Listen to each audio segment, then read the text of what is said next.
महंगाई ने आम आदमी की जेब पर पहले ही काफी दबाव डाल रखा है। गैस सिलेंडर, खाने का तेल, पेट्रोल और डीजल के बाद अब हवाई यात्रा भी महंगे होने की तैयारी में है। इसकी सबसे बड़ी वजह बन रही है अमेरिका और ईरान के बीच बढ़ता तनाव और वेस्ट एशिया में जारी संघर्ष। दरअसल एयर इंडिया ने जून से अगस्त 2026 के बीच अपनी कई घरेलू उड़ानों में कटौती करने का फैसला किया है। रिपोर्ट्स के मुताबिक एयर इंडिया लगभग 22% डोमेस्टिक फ्लाइट्स कम करेगी। वहीं एयर इंडिया एक्सप्रेस भी करीब 10% फ्लाइट्स घटाने जा रही है। कंपनी का कहना है कि बढ़ती फ्यूल कीमतों और ऑपरेशनल दबाव की वजह से ये फैसला लिया गया है। सिर्फ घरेलू ही नहीं, कई अंतर्राष्ट्रीय उड़ानों पर भी असर पड़ा है। दिल्ली, मुंबई और चेन्नई से Chicago, Toronto, Paris, Singapore, Bangkok और मेलबर्न जैसी फ्लाइट्स प्रभावित हुई हैं। एयर इंडिया का कहना है कि वेस्ट एशिया संकट, स्ट्रेट ऑफ हॉर्मुज में तनाव और महंगे एविएशन टरबाइन फ्यूल यानी एटीएफ की वजह से एयरलाइंस को काफी मुश्किलों का सामना करना पड़ रहा है। असल में स्ट्रेट ऑफ हॉर्मुज दुनिया का सबसे अहम समुद्री रास्ता है जहाँ से बड़ी मात्रा में कच्चा तेल दुनिया भर में भेजा जाता है। जैसे ही वहां तनाव बढ़ा है,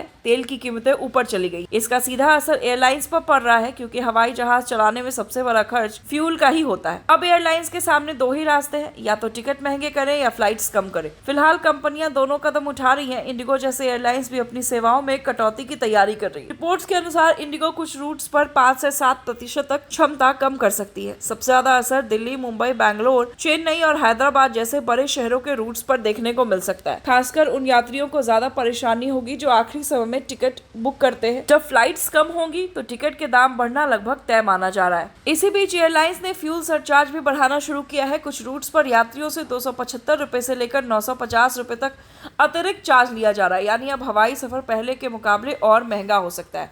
विशेषज्ञों का मानना है कि अगर अमेरिका और ईरान के बीच तनाव और बढ़ा तो इसका असर सिर्फ एयरलाइन इंडस्ट्री ही नहीं बल्कि टूरिज्म, होटल, ट्रेवल सेक्टर पर भी दिखाई देगा। फिलहाल पूरी दुनिया की नज़र वेस्ट एशिया की स्थिति पर बनी है, क्योंकि वहां का हर छोटा बदलाव आम लोगों की जेब पर असर डाल रहा है। फिलहाल इस खबर में इतना ही।